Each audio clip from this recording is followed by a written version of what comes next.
और अब बात उस विधेयक की जिसकी चर्चा पूरे देश में हो रही है। हम बात कर रहे हैं एक देश एक चुनाव विधेयक की, जो आज लोकसभा में पेश किया गया। विपक्ष ने इस बिल का पुरजोर विरोध किया, जिसे देखते हुए सरकार ने बिल को संयुक्त संसदीय समिति यानी जेपीसी के पास भेजने का फैसला किया।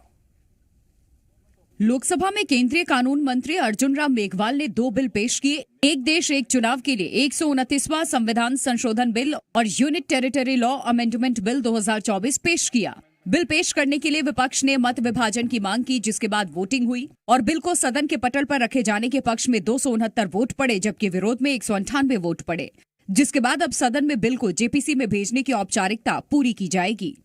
इस बिल का बीजेपी समेत 32 राजनीतिक दल समर्थन कर रहे हैं, जबकि कांग्रेस, टीएमसी और डीएमके समेत 15 दल इसके विरोध में हैं। विपक्ष इस विधेयक को संविधान के खिलाफ मान रही है। ये दोनों कानून संविधान और नागरिकों के वोट देने के जो उनकी संवैधानिक अधिकार है उस पर आक्रमण है और इसका हम पुरजोर विरोध करते हैं।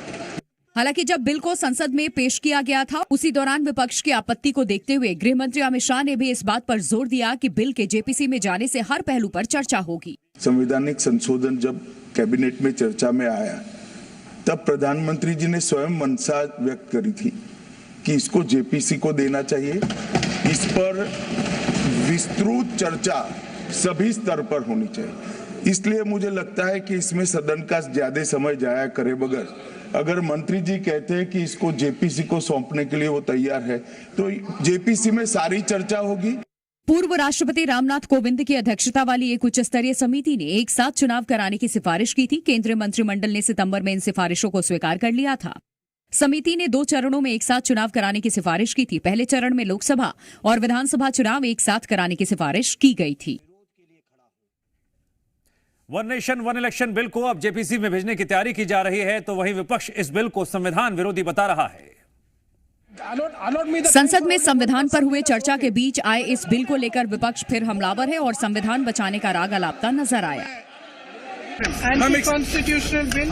It's against the federalism of our nation, and we are opposing the bill. देश के लिए खतरनाक है। नीचे पंचायती राज से लेकर जिला परिषद, उसके बाद फिर म्यूनिसिपल इलेक्शंस होते हैं, अनेक इलेक्शन होते हैं, असेंबली है, लोकसभा है। लोगों को बार बार अलग अलग जगहों पर वोट करने का मौका मिलता है, लेकिन यह सरकार चाहती है one nation one election one leader, सब कुछ खत्म कर दो।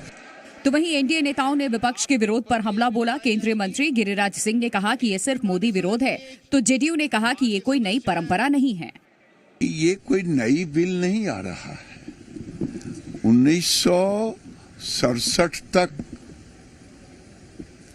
जब हम वन नेशन वन इलेक्शन में ही चल रहे थे, कांग्रेस ने कसम खा लिया है कि नरेंद्र मोदी जी के हर पहल को हम विरोध करेंगे। इस देश में जब से चुनाव शुरू हुआ, वन नेशन वन इलेक्शन ही था, एक ही साथ चुनाव होता था, कोई नई बात नहीं है। लोकसभा विधानसभा एक ही साथ होता था। वो गड़बड़ तब न शुरू हुआ जब कांग्रेस ने राष्ट्रपति शासन लगाना शुरू किया 67 से। दरअसल आजादी के बाद देश में पहली बार आम चुनाव साल 1951-52 में हुए थे और तब देश में लोकसभा के साथ ही राज्यों की विधानसभाओं के भी चुनाव हुए थे। ये सिलसिला साल 1967 तक लगातार चलता रहा।